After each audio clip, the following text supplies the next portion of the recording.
Thomas Tuchel is there now. Here he is with Gabriel. Well done. Breathless, brilliant at times. How do you sum it up?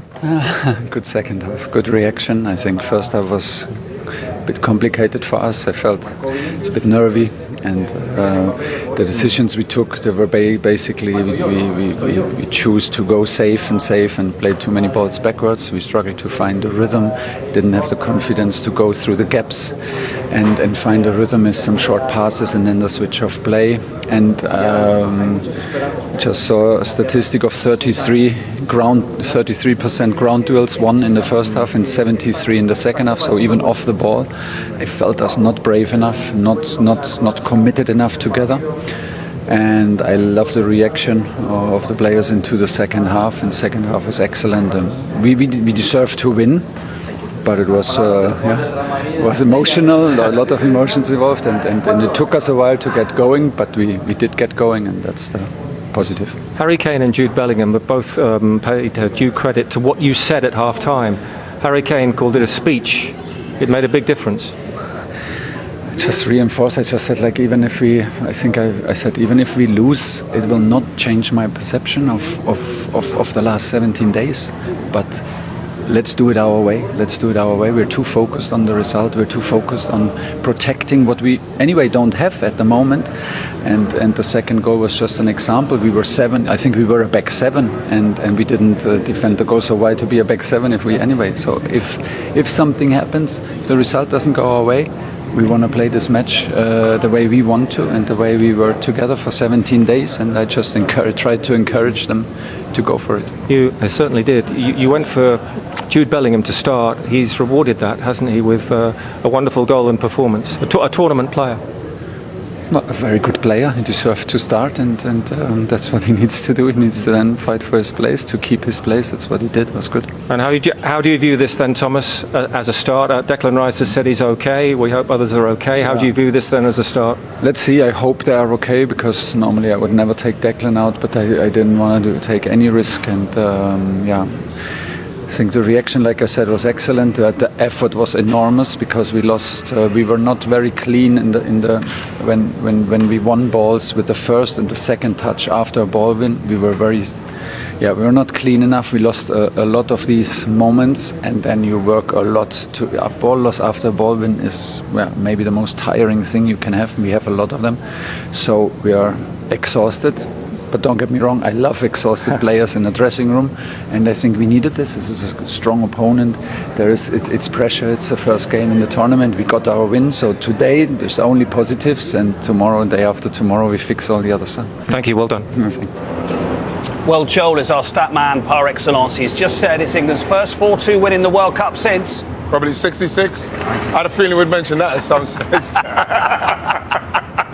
Well, Gary, very good to hear from Jude Bellingham. He speaks very well, very maturely. He's done an awful lot in his career already. Yeah, Mark, one of the things over the last 12 to 18 months is that suggested that he doesn't like doing interviews, and that's one of the things that maybe has sort of irked his teammates at times. But it's not me to advise Jude Bellingham. When he speaks, he speaks beautifully, he speaks with confidence. He's got stature, he's a big game player. I think when he speaks, he's probably going to make his other teammates feel better because of the way in which he projects himself. So, look, it's great to see him. It was a great goal he scored, and he's a big game player. And look, there's doubts sometimes about these young lads and whether they've got potential to go the whole way. But he is absolutely fantastic as a football player. Authority and authenticity, doesn't he? Yeah, of course. And again, he's a big player, big expectation. And there's a reason there's a big expectation, because they can produce. They've got the belief, the confidence, and again, he spoke well there. And it is nice to see maybe another side to these players, because there's a lot of PR around him and social media, so it's nice to see him. And again, he stepped up to the plate today. That's the most important thing. Well, my question at the beginning was, if England are going to go far, then either they're going to have a superstar or the elite players all have to play very well at the same time. If they're going to go far, Kane and Bellingham have to play really well. I think that's fairly self-evident. I think that is, yeah. And what we saw is that, again, in this game, they both stepped up, and I'm sure that when the games get tougher, they'll do that again. But at the same time, I'll go with Gary. We've got to make sure that we are funneling it into those two, because they will deliver. They both will deliver. And I think, watching us today offensively, was really good to watch. You know, it's a long time since I've seen an England team going forward with that much gusto, and it was brilliant. It's brilliant that we beat them like we did. I wouldn't say that Croatia were as great as we thought they might have been with their experience, their warriorship, but like, the fact is, we beat them, and we beat them quite comfortably in the end. Yeah, and they scored, when you think of it, a tough international match, yes, they scored 4, could have been 7 or 8. Yes. They missed some really great chances, so it's not bad going. Well, also, I think for people watching at home, because whoever they're supporting at home, they want to see lots of flowing football and some excitement. And as I said, I think at half-time, Messi got a hat-trick, Mbappe got 2, they looked the business, Haaland got 2, England have scored 4 goals. This is what we want on a broader scale, isn't it? And it was probably tough on England waiting for their game to kick off, and they're seeing all that. So you could feel it before the game, and obviously we heard at half-time there was tension in the group, which is only natural. So again, to turn out, we all watch football matches, we love team shape, we like tactics, we want to see goals, we want to see entertainment. And England provided that today. You know what? Sorry, Gal, you want to say? Go on, No, you go. No, I was going to say, when you're younger and you watch the World Cup, you always want to watch that main player from that country and what he does. And the names you've mentioned there, they've all done something. So for all those young kids watching, they'll have seen their top guys do something. That'll make them really excited about the World Cup. That's what I was just going to say. My first World Cup watching was 82, and it made me dream Brian Robson scoring that goal against France. And there's a kid there that's been watching, thousands of kids have been watching their first World Cup tonight. English fans, and they'll be feeling like the World Cup has just begun and we're making them dream. It's magic. It is magic football. Absolutely. Sometimes. Just didn't score in 27 seconds like Brian Robson, that's all, but we'll let them off, I think, because, you know, it's going to be such a long World Cup. You said it would have been hard for England to have to wait that long. But at least they've got that out of the way. If they do progress, it's going to be 4 games in a very short space of time, which feeds back even more to this business of the whole squad, isn't it, as well?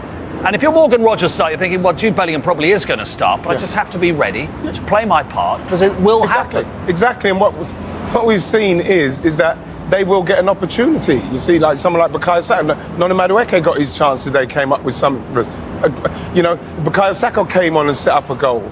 You know, Rashford came on, Marcus Rashford came on and scored a goal. People will get a chance off the bench because it's going to be long and we're going to need everybody, and everybody has to be ready. Who's impressed? I'm not talking about England now, I'm talking about the World Cup. Who's impressed you most so far, country-wise? Well, obviously you look at the way Argentina, Messi's up and running. You'd be impressed today for England. Spain had a little bit of setback. But again, I try not to overanalyse after the first game. There'll be ups and downs along the way. France, of course, the key is France, of course, the usual stuff. But of course, the key is peaking at the right time. Yes. The way France played, the way Elise... I mean, we saw Patrick Vieira, who's with us this morning. He was like, the way Elise played as well, Gary, you're thinking... defensively, you would have to be absolutely on it when you're playing France like that. Look, we've just talked about England running forward with speed and with electricity, and you watch those French forwards when they go forward, Elise and Mbappe and Dembele, all of them, they're unbelievable, honestly. The speed they've got in that attack is frightening, but we've got players who can run forward quickly. Rodgers, Rashford, Gordon, Saka, Madueke, Bellingham. I'm not saying they're all the same level as the players I've mentioned for France, but I'll tell you what, they'll cause massive problems for defences. It's the World Cup, Gal. We're supposed to see top players frightening other people. We're frightening people now, I think, with what we've just shown as well. We're amongst that lot, Gal. You know who else is very happy, don't you? The Boston pub owners. They've got 2 Scotland games and 1 England game. Wow. They have had the biggest touch of the World Cup, I think. It's absolutely phenomenal what's happened there. Yeah. So England go to Boston next to play Ghana, and we're going to have Scotland's game against Morocco on Friday in Boston as well. So that's going to be absolutely fantastic. We really hope to hear from Thomas Tuchel before we start thinking about the Ghana-Panama game, but at the moment the German hasn't come to see us just yet, so we will try and do that when it happens. OK, so from Croatia's point of view, does it feel like the sort of game that with Modric you go, maybe the time, well, obviously the time is near, but the time has come? Yeah, most definitely, I think, at this level. Particularly against a brilliant team like England, who are over-animal in midfield. But don't be writing them off for this competition, because the last 2 games on paper look games Croatia more than capable of winning, and let's not be writing them off yet over the next few weeks. Yeah, absolutely, because they did actually at 3-2. There was just 10 minutes, wasn't there, where England got dropped deeper and deeper and deeper, and you're thinking, don't invite them on too much, No, England. but Mark, that's what I was saying about you're going to have to, at points in games for 10, 15, 20 minutes, soak up some pressure and be good at soaking up pressure and then counter-attack off it. So, look, England have got to play 2 or 3 different ways to get through the entirety of this tournament. Done. It felt like almost at times one of those victories that you really can savour. Yeah, I think the second half especially, we really showed what we were about and how the team we want to be was showed in the second half. The first half I think we were still a little bit nervy, a little bit cagey. I think we set up well defensively, pressed well, intensity was good without the ball, but with the ball probably rushed a little bit, and then second half I think we created a nicer rhythm, and that's where we saw the best of us. Harry Kane told us there was a speech from the manager at half-time. That's how good the manager was at half-time. Yeah, I mean, it wasn't one of those where it was a big drama. He wasn't standing up shouting. It was, I think, just what the team needed. And to be fair, we have a mature group. We have great leaders in there, and I think everyone kind of knew the level that we had to get to and why we weren't hitting it. So yeah, we were very clear in the second half, and then obviously the early goal at the start of the second half gave us a good platform. Well, that was your goal. It came at the end of a 23-man passing move. Really? Yeah. But I mean, I don't remember all 23. I remember Elliott's was pretty brilliant, and yeah, Noni was trying to take it off my toe, but no chance. And yeah, I just took it into the box and put it away. But obviously, the work that goes into creating those kind of plays is obviously one that takes us weeks to get right. And credit to the manager and his staff; they've put us all in a position to be in our best places to make the difference, and we did it there. And the manager and Harry have said this is your stage. This is when Jude Bellingham, and we've seen it today, Jude. Will you relish it? Yeah, well, it's my responsibility to the team and to my country is to give everything I have when I cross the line and you know wear that badge on the front, wear that number 10 on the back. I want to try and give everything that I have with and without the ball to the team. You know, it's been a long season for me. I've probably missed more camps than I would have liked, missed more games than I